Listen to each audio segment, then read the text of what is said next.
Soon radio India AM 1110 programme Lok Adalat चल रहा है। हाँ, हमारा संपर्क बन चुका है श्री रितेश टंडन जी के साथ, जो इस वक्त अमेरिका में है। टंडन साहब, रेडियो इंडिया पर आपका भरपूर स्वागत। नमस्कार। नमस्कार अमरजीत। क्योंकि इस वक्त आप दूर, और मुझे लगता है कि थोड़ी साइड से कुछ आवाजें भी आ रही हैं। हो सकता है कि थोड़ा और कनेक्टिविटी बेहतर हो जाएगी।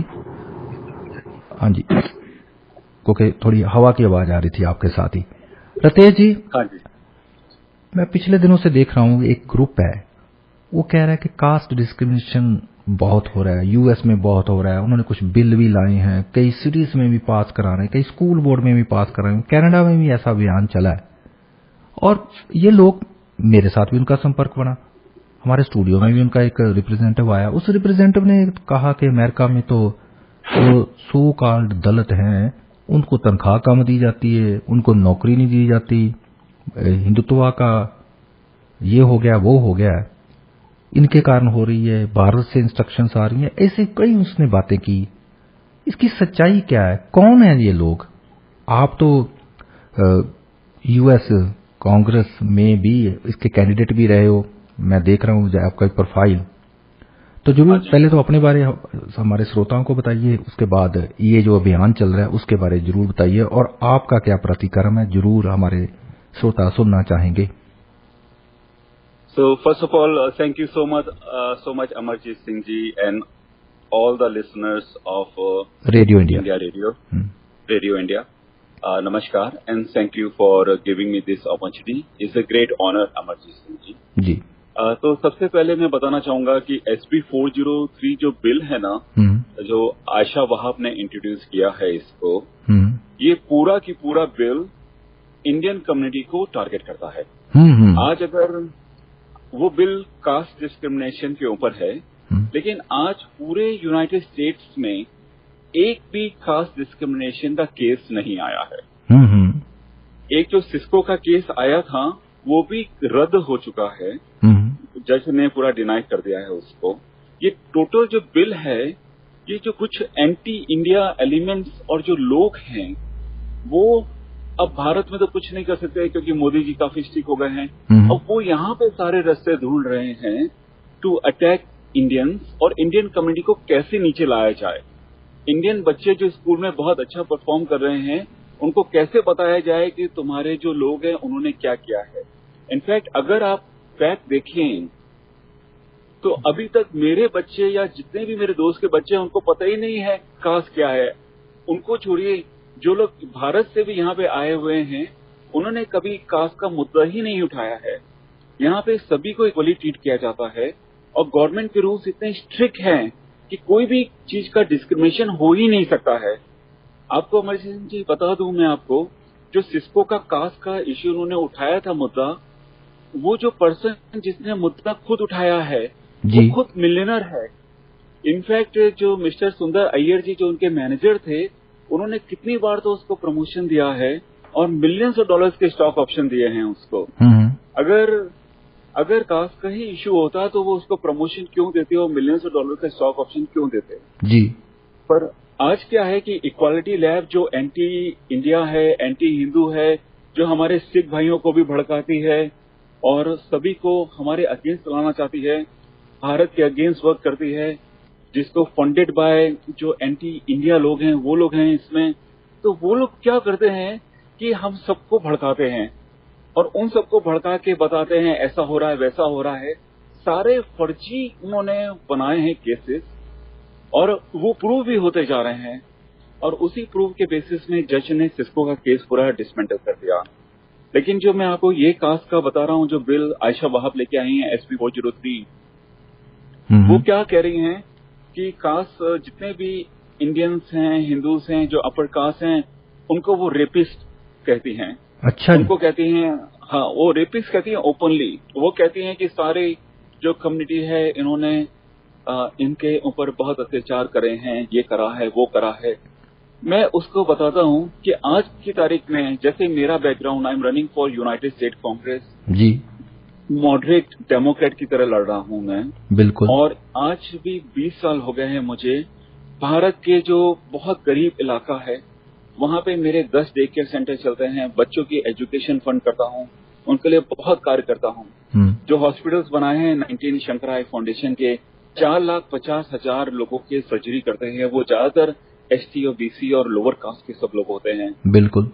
ऐसा कभी भी हम लोग के अमेरिकन की किसी के माइंड में नहीं आया है कि कास्ट डिस्क्रिमिनेशन करें और किसी को नीचा दिखाएं। ये जो चीज ये जो लेडी है प्लस इसके जो सपोर्टर्स हैं वो मीडिया में कुछ ऐसी खबरें लगवाते हैं कि जो सोकाल दलित हैं इनको कम तनख्वाह मिलती है, आवरली रेट कम मिलता है और इनको नौकरी में आगे नहीं बढ़ने दिया जाता। खासकर बहुत सी आईटी कंपनियों का उदाहरण देते हैं कि आईटी कंपनियों को टॉप क्लास ब्राह्मण चला रहे हैं। मैंने उनको इंटरव्यू में पूछा, मैंने कहा मुझे तो लग नहीं रहा कि वो टॉप क्लास ब्राह्मण है, ज्यादा तो दक्षिण के हैं, दक्षिण वाले तो बहुत सारे ओबीसी भी होते हैं। आपको कैसे पता चला किसकी क्या कास्ट है? और यहाँ तो किसी पर फॉर्मा पे लिखी नहीं जाती। तो वो बात ऐसे मनवा कैसे गए? मुझे तो ये जो वहाब जिसकी आप बात कर रहे हैं ये जैसे कह रही है भारती को रेपिस्ट, पर फिर भी बाकी जो कांग्रेस पर्सन है उनको कैसे, उनकी बात कैसे हजम हो गई? आपको प्राची एक बार बताऊं, ये जो आयशा वहाब है वो अभी अभी नई आई है पॉलिटिक्स में, ज्यादा टाइम नहीं हुआ है। वो सिटी काउंसिल में थी, लेकिन उसके सामने जो लड़ रही थी लेडी उसको काफी एक्सपीरियंस था। उनको अमर शेरगिल जो खालिस्तानी भी हैं एंड वो डेमोक्रेटिक प्रोग्रेसिव पार्टी के चेयरमैन थे उस समय जी, और वो एंटी भारत भी हैं जी। तो उन्होंने इसको इंडोर्स करके ये लेडी को ऊपर लेके आए। जब इंडोर्स करके ऊपर लेके आए तो उनसे कमिटमेंट भी रहा कि भारतीयों के ऊपर हमें करना है ऐसा। तो ये प्लानिंग जो कास्ट बेस की थी ये काफी समय से चल रही है जी। लास्ट 2 साल पहले ये कास्ट का बिल सेंटा क्लारा काउंटी में भी लेके आए थे, जो मेरा इलाका है। उसको मैंने अंदर ही अंदर डिफीट करा दिया क्योंकि मुझे पता है ये लोग क्या करना चाह रहे हैं जी जी। भारतीय और भारतीयों के खिलाफ। आज इन्होंने क्या किया, caste as a protected category जो ये बता रहे हैं, ब्राह्मण चला रहे हैं, ये चला रहे हैं, ये गलत है। आज भी अगर कुछ जो गूगल और माइक्रोसॉफ्ट और उस पे जो भारतीय आए हैं वो अपने स्किल सेट पे, अपनी मेहनत पे ऊपर आए हैं बिल्कुल, लेकिन उनको रिपोर्ट करने वाले तो मेजोरिटी अमेरिकन ही हैं। हालांकि चलाने वाले 2, 4, 5 ही कंपनी में आपके बड़े जो सीनियर में हैं, लेकिन चलाने वाले finally most of the majority companies American ही हैं। तो कभी भी ऐसा डिस्क्रिमिनेशन नहीं है। पर सर जी ये लोग क्या करना चाह रहे हैं कि जो लोग ऊपर पहुंचे हैं मेहनत करके वो उनको नीचे लाना चाहते हैं। और ये जो caste as a protected category जब बनाएंगे उसके बाद इक्वालिटी लैब है वो हर एक कॉर्पोरेट में जाएगी, वो ट्रेनिंग देगी, बताएगी Hindu managers are bad, Hindu manager ने ये गलत किया है इन लोगों के साथ, ये सारे के सारे ऑपरेसर्स हैं, रेपिस्ट हैं, ये सारे के सारे ऐसा करते हैं। तो उनको आप ना बढ़ाएं या उनके ऊपर नजर रखें। अब यहाँ के अमेरिकन उनको इतनी नॉलेज तो है नहीं इसके बारे में, लेकिन जब वो देखते हैं कि अच्छा ये रूल बना है और हमारे क्या कहते हैं जब गवर्नमेंट से रूल आया है ऐसा, तो इक्वालिटी लैब वाले उनको जो ट्रेनिंग दे रहे हैं तो वो खुद जब इन्वॉल्व हैं तो उन पे बिलीव करेंगे और हमें टारगेट करेंगे। अमरजीत सिंह जी, मैं आपको बता देना चाहूँ इसका इम्पैक्ट इतना खराब है कि हमारे बच्चे जब स्कूल जाएंगे, अगर वो दिवाली, होली और हमारा भारत का फेस्टिवल सेलिब्रेट करेंगे तो वहां पे उन बच्चों को ऑपरेसर कहा जाएगा। अब जो बच्चे हमारे मीट मच्छी नहीं खाते हैं, दिवाली सेलिब्रेट करेंगे, त्योहार सेलिब्रेट करेंगे, उस पे भी वो लोग उस पे अटैक करेंगे, उन बच्चों पे कहेंगे तुम सब ऑपरेसर हो, क्योंकि उनको स्कूल में पढ़ाया जाएगा ये SB 403 के बिल के बारे में और अदर चीजों के बारे में। तो समझ लीजिए कि एक प्रकार से हमारे ही बच्चे हमारे अगेंस्ट चले जाएंगे। वो कई बच्चे अभी भी आके पेरेंट्स से पूछते हैं कि ऐसा हो क्या है, ऐसा नहीं है। हम लोग समझाते हैं उनको। ये जो कास्ट सिस्टम आ रहा है बहुत पुराना यूरोपियन सिस्टम है, ब्रिटिश के समय लागू हुआ था, तो इंडिया में भी लागू नहीं होता है। और सारे लोग जितने भी हैं उनके लिए कितना रिजर्वेशन है और भारत ने कितना किया है सबके लिए, और तभी तो काफी लोग यहाँ पर आज सक्सेसफुली आए हैं। आप समझ लीजिए कि नॉर्मल भारतीय भी यूएसए नहीं आ पाता है, तो कास्ट के जो लोग वहां पे हैं वो लोग आ रहे हैं यहाँ पे। तो सोचिए कि उनको भारत से कितना सपोर्ट मिल रहा है। और हम तो चाह रहे हैं कि वो और आगे बढ़े, हमारा पूरा सपोर्ट है उन्हें, लेकिन हम बस इतना कहना चाह रहे हैं कि एक कम्युनिटी पर अटैक ना किया जाए। तो अमर सिंह जी, मैं आपको ये बताना चाहता हूँ अमरजीत जी कि हम लोग जब आयशा वहाब से मिले थे, हमने उनसे कहा कि आप अगर करना चाह रहे हैं बिल को तो आप कर लीजिए, आपका, क्योंकि ऐसा पहली चीज तो एक्सिस्ट करती नहीं है, लेकिन कास्ट वर्ड निकाल दीजिए, क्योंकि कास्ट वर्ड क्या होता है, दैट डिफाइन एज हिंदूज। अगर जब वहां पे हिंदूज होता है तो दैट मीन्स कि वो वर्ड फेशियली न्यूट्रल नहीं है, वो एक कम्युनिटी को अटैक करता है। जब वो एक कम्युनिटी को अटैक करता है तो दैट मीन्स दैट कि वो सारी की सारी कम्युनिटी को आप बदनाम कर रहे हैं, पूरी हिंदुस्तानियों को आप रेपिस्ट बोल रहे हैं, तो वो मैटर एकदम गलत है। लेकिन उसके पीछे पाकिस्तानी आईएसआई है, उसके पीछे ये खालिस्तानी अमर शेरगिल है, उसके पीछे ये इंडियन कुछ चेला, मिस्टर चेला भी है, कुछ मिस्टर चेला। हाँ जी, ये सब इतने लोग जो भारत के खिलाफ जो चल रहे हैं, ये सारे के सारे इसके खिलाफ है, इनको फंड करते हैं। और एक चीज बताइए रतेश जी, जॉर्ज सोर्स का भी कोई हाथ है पीछे? जॉर्ज सोरोस पूरा हाथ है सर, पूरा हाथ है। जॉर्ज सोरोस एंटी भारत है। आज डेमोक्रेटिक प्रोग्रेसिव कॉकस है जो इसके जो सारे के सारे भारत के खिलाफ आग उगली जाती है, ये जॉर्ज सोरोस के तो लोग हैं, फंडिंग पूरी वही लोग इनडायरेक्टली फंड करते हैं इक्वलिटी लैब को। आज इक्वलिटी लैब जो है, जो एंटी हिंदू काम करती है, एंटी इंडियंस काम करती है, सभी को इतने गंदे वर्ड्स यूज करती है हमारे खिलाफ। ये तो इनके मेन विटनेस हैं एसबी 403 के। एंड इनको आप सोचिए, जब मैंने एक डिफीट किया था सेंटा क्लारा में कास्ट बेस का, सेंटा क्लारा काउंटी में, तो सेंटा क्लारा काउंटी बोलती है कि रितेश दे है मिलियंस ऑफ डॉलर्स, वो लोग इतना खर्चा करके उन्होंने हमारा ब्रेन वॉश किया, पर ग्लैड दैट आपने हम लोग को फैक्ट बताया। बिल्कुल रतेश जी, और मैं लेकिन इन लोग की प्लानिंग इतनी बड़ी है। जी हाँ जी रतेश जी, चलो प्लानिंग उनकी हो, आप लोगों इन लोग की प्लानिंग इतनी, आप लोगों की क्या प्लानिंग है इसको रोकने के लिए? आपने प्लानिंग की है कोई? आपको मैं बता दूं कि ये वेकअप कॉल था पूरे भारतीयों के लिए। ऑर्गेनाइजेशन 25-25 सालों से चल रहे हैं, लेकिन हमारे ऊपर अटैक सिर्फ बढ़ ही रहे हैं और घटे नहीं हैं। तो कुछ हिंदू ऑर्गेनाइजेशन हैं जो मेरे ख्याल से उन सभी को अपना रवैया बदलने की जरूरत है।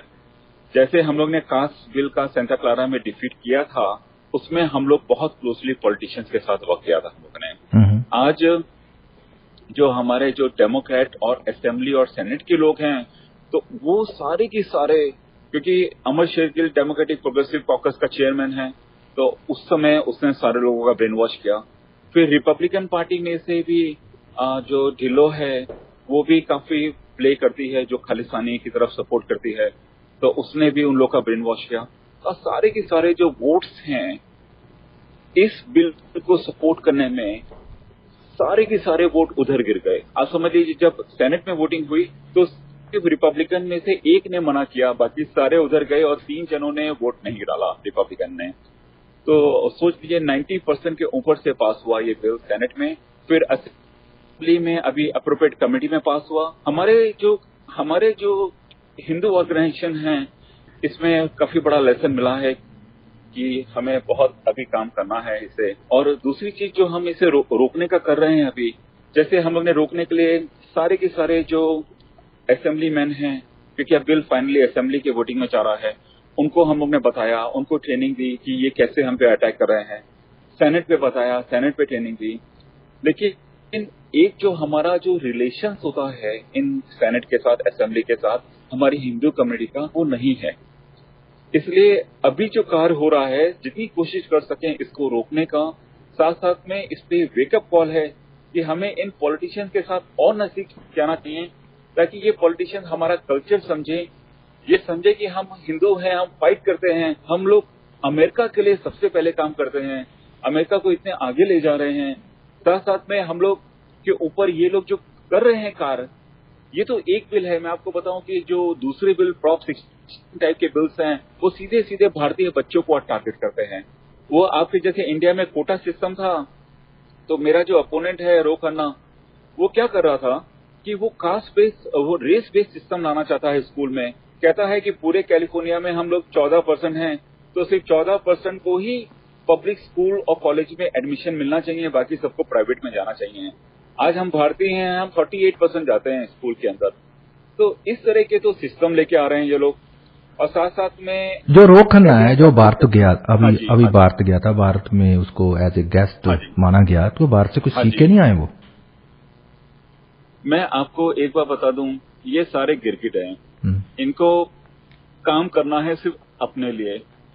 इनको अगर कोई भी जरा सा भी देगा पैसा, जो जॉर्ज सोरोस जो देते ही हैं इनको, ये सारे के सारे चेंज होंगे। ये आप जितनी भी मीठी बातें कर गए हैं, आप बताइए आर्टिकल 370 के अगेंस्ट उन्होंने करा, सीए के अगेंस्ट में बोला हमारी हिंदू कम्युनिटी के खिलाफ बोलते हैं, कहते हैं रिजेक्ट हिंदुत्व।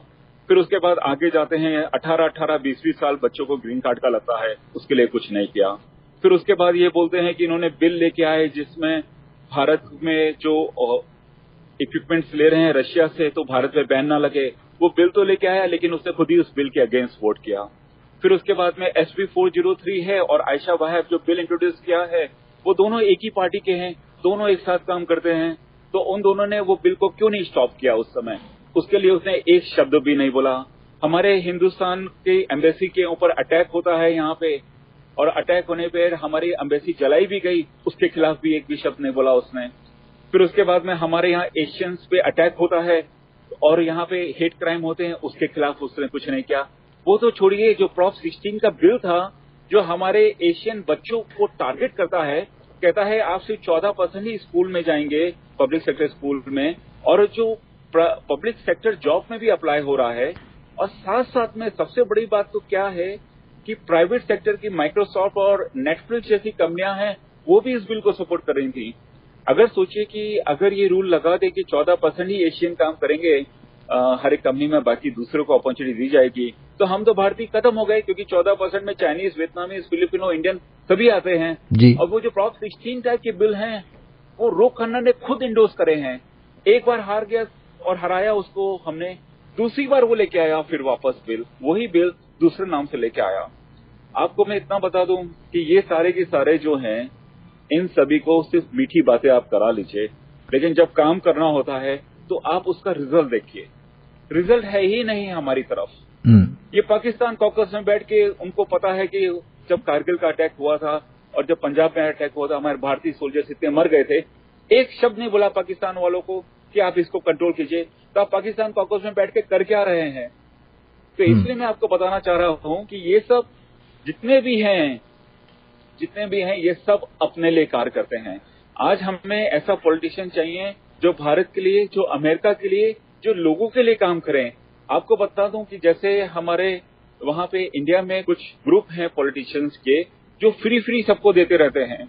सेम वे इनका काम है कि लटीनो और सबको फ्री देते रहो और उनके वोट बटोरो। बिल्कुल वही काम कर रहे हैं रितेश जी। हाँ जी रितेश जी, एक हो गया, हम जो मेन मुद्दा था उस पर फिर आए। बहुत सारे पंजाबी ग्रुप हैं, बहुत सारे सिख टेम्पल हैं, उनके ऑफिस बेरर होंगे। आपने या आपके कुछ और ऑर्गेनाइजेशन उनके साथ क्या संपर्क किया? क्योंकि उन लोगों को भी साथ में लेना पड़ेगा ना। ये जो बिल है कास्ट डिस्क्रिमिनेशन का, इसमें तो सबसे ज्यादा तो अफेक्टेड पंजाबी होंगे। बहुत सारे बिजनेस ओनर हैं और वो अपर कास्ट के हैं, जट सिख अपर कास्ट मानी जाती है, और वही रन कर रहे हैं बिजनेस। ये बिल तो उनके भी विरोध में चल रहा है। उनको आपने समझाया और या कुछ लोग आपके साथ चले? प्राची, मैं आपको ये बताना चाह रहा हूँ, मेरा खुद रूट पंजाबी से आते हैं और मैं आपको बता दूं, मेरे दादा फ्रीडम फाइटर थे भारत में जी। आपको इतना बताऊं, आज जब लड़ता हूं तो मेरे साथ पंजाबियों का बहुत बड़ा सपोर्ट है मेरे साथ में, और वो भी मेरे साथ फाइट कर रहे हैं इस बिल के अगेंस्ट में। आपको इतना बताऊं, जैसे अपने क्या कहते हैं SK प्रभु जी हैं जो, और पंकज भाई हैं यहाँ के। मैं आपको इतना बताना चाहता हूं कि सारे के सारे एक साथ खड़े हैं, लेकिन कुछ लोगों को जो इन्होंने गुमराह किया है, जिनका खालिस्तानी माइंडसेट है, उनको वो अपनी तरफ लेके हमारी तरफ लड़वा रहे हैं और हमारे सिख भाइयों को डिवाइड कर रहे हैं। आपने जो बताया वो एकदम सही बताया, क्योंकि सिख भाई जो बिजनेस रन कर रहे हैं वो अपर कास्ट के तो हैं ही, पर साथ साथ में लोअर कास्ट के भी हैं जो रन कर रहे हैं, मिड कास्ट के भी हैं। आप सोचिए कि जो लोग उनके लिए काम करेंगे, वो कोई भी लॉ सूट कोई भी रीजन से फाइल कर सकता है इनके ऊपर, और कुछ भी रीजन ना हो, आपने सैलरी ना बढ़ाई, पर किसी एक की भी बढ़ा दी और उसकी आपके पास अगर 10 एम्प्लॉय हैं, एक की बढ़ाई और 3 की आपने नहीं बढ़ाई, और जो 3 की ना बढ़ाई हो वो अगर सपोज लोअर कास्ट का निकला, वो आपके ऊपर लॉसूट फाइल कर देगा। भले वो काम भी ना करे, आके रोज न्यूज़पेपर पढ़े, तो भी आप उसको निकाल नहीं सकते हैं, क्यों निकालेंगे तो फिर वो आपके लॉसूट फाइल कर देगा। तो आप सोचिए कि इतना बड़ा इम्पैक्ट है इस बिल का कि हमारे सिख भाई के अलावा पूरे भारतीय और पूरे अमेरिकन सारे इम्पैक्टेड हैं इस बिल से, पर लोगों को अभी समझ में नहीं आ रहा है। रतिया जी, एक चीज और इनको बताना चाहिए, आपको भी बताना चाहिए। मेरे मन में आ गया।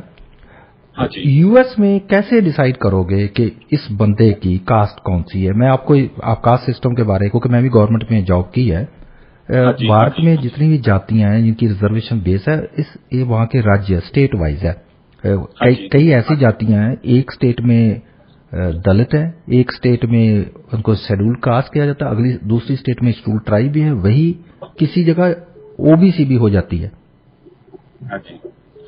तो प्राजी इसमें तो क्या है, देखिए इसकी कोई डेफिनेशन तो है नहीं, क्योंकि कास्ट में भी इनकी डेफिनेशन एवरी डे चेंज होती है। बिल्कुल। अब इसमें क्या होगा कि ये लोग कास्ट करके, जो लोअर कास्ट है वो तो डेफिनेटली लिखेगा क्योंकि उसको बेनिफिट मिल रहा है। जो अपर कास्ट है वो ना भी लिखे डेफिनेशन, तो इन्होंने इनका जो एआई का मॉडल रन करेंगे उसमें ऑटोमेटिकली जितने भी हैं अय्यर हैं, ये सब हैं, इन सभी को अपर कास्ट में डाल देंगे उनके मॉडल से। पर नाम से कैसे पता? मैं आपको बताऊं रतेश तंजन जी, मैं अपने सिख भाइयों के बारे, अपने जट सिख में बहुत सारी हमारी कास्ट हैं, वो दलितों ने भी वो अडॉप्ट नेम किया हुआ लास्ट नेम, आपके अमेरिका में भी होगा। वो कैसे डिटरमिन करेंगे?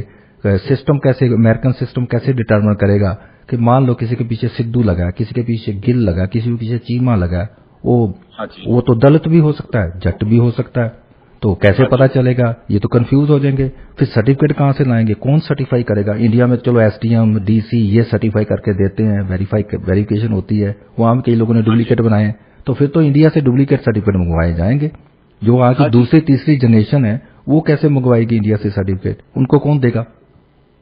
प्राची मैं आपको बताऊं, आप एकदम सही कह रहे हैं कि इनके लिए बहुत ही डिफिकल्ट होगा, और इसलिए ये लोग डिपेंड भी करेंगे कि लोग अपने आप सेल्फ नॉमिनेट करें कि वो क्या कास्ट के हैं। एंड इसके लिए आप जो कह रहे हैं वो एकदम सही है। आप समझाओ ना इन लोगों को, यही बात समझाओ कि ये तो हम पर इनमें कई ऐसे लोग भी होंगे मौका परस्त, वो अपर कास्ट के झूठा सर्टिफिकेट बना के दलित बन जाएंगे जनाब। प्राची ऐसा ही होगा, काफी लोग करेंगे इसमें। पर मैं आपको बता दूं, जैसे कुछ लोग होंगे जो ब्राह्मण टाइप हैं और जिनका लास्ट नेम से पूरा की पूरा क्लियर हो जाता है कि क्षत्रिय हैं और ये हैं, तो वो तो डेफिनेटली टारगेट में आ गए आपके 70-80%। जो 20% हैं जो क्वेश्चन मार्क के हैं वो इसमें प्राची बच जाएंगे थोड़ा, और क्या इसमें। लेकिन आपको इतना बता दूं, जो हमारे भारतीय लोग हैं जो टॉप पोजीशन में भी बैठे हुए हैं वो दलित भी हैं और साथ साथ में अपर कास्ट भी हैं, तो ये उन अपर कास्ट वालों को नीचे लाना चाहते हैं। पूरा आप सोचिए कि इनका जो पूरा सर्कल में अगर आपको एक मिनट में समझा दूं, हमारे लोग जो हाई पोजीशंस में बैठे हैं वो SP3 और कास्ट सिस्टम से नीचे लाना चाहते हैं। जो लोग H1B पे यहाँ पे आके काम करते हैं उनको 18-18 साल तक ग्रीन कार्ड नहीं देते हैं, तो वो सारे के सारे वापस जा रहे हैं आज की तारीख में।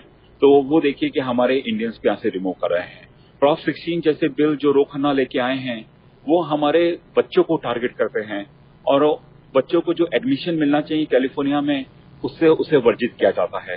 फिर उसके बाद में आप देखें जो प्रॉप 16 से ही पब्लिक सेक्टर जॉब में भी हमारे ऊपर इम्पैक्ट आता है, और प्राइवेट सेक्टर पे कहते हैं कि हम लोग को हायर ना करें एशियन को। कई लोग तो एड ऐसे निकालते हैं, बोलते हैं no Indian should apply, openly लिखते हैं यहाँ पे। अब ये ओपन डिस्क्रिमिनेशन है कि नहीं? तो अगर आप बड़ा सर्कल देखें, इनका प्लान 10 से 15 साल में यही है कि हम भारतीयों को कैसे दबाया जाए, इनको यहाँ से कैसे निकाला जाए, और इन्होंने जो तरक्की करी है, जो प्रॉपर्टी और मिलकतें बनाई हैं, जैसे कश्मीर में लूटपाट करी गई थी, यहाँ पे कैसे लूटपाट करी जाए। टंडन साहब, वैसे आप जैसे जो भी कार्य कर रहे हैं, इस कार्य के लिए आपकी तो हम प्रशंसा करेंगे, आप इसी तरह कार्यरत रहें, हमारी शुभकामनाएं आपके साथ हैं। किसी और दिन आपसे फिर बात करेंगे इसी प्रोग्राम में, और उसमें डिटेल्स में, और अपने मैं जो मेरा प्रोग्राम सुन रहे हैं उनसे भी कहूंगी आप सवाल पूछिए, चाहे पंजाबी में बोल लीजिए, पंजाबी आप समझ सकते हो, हिंदी में जवाब दे देना, कोई बात नहीं। तो आज बिल्कुल शॉर्ट ड्यूरेशन से आपसे संपर्क हुआ, और आपने बिल्कुल टाइम निकाला हमारे लिए। रेडियो इंडिया आपका ऋणी रहेगा। आपका धन्यवाद जनाब। Rajesh, thank you so much. And next meeting में हम रिकॉल वहाब के ऊपर थोड़ा बात करेंगे, क्योंकि उसका मैं प्रिंसिपल हूं, उसको रिकॉल कर रहा हूं। जितने भी पॉलिटिशियन भारत के खिलाफ और हमारे भारतीयों के खिलाफ वर्क करेंगे, उन सबको बाहर निकालूंगा। स्टार्टिंग पहले आयशा वहाब से है, जो बिल लेके आई है SB 403 का, और रो खन्ना जो हमारे भारत के खिलाफ लड़ता है, उसके खिलाफ से लड़ी रहा हूं। तो राजी दोबारा बात करेंगे और डिटेल में। पर शुक्रिया आपका, जो आपने मुझे मौका दिया बोलने का। एंड बहुत अच्छा लगा। एंड दर्शकों सभी को मेरा नमस्कार। मैं Ritesh Tandon, US congressional candidate from PA 17। Thank you. Thank you जनाब।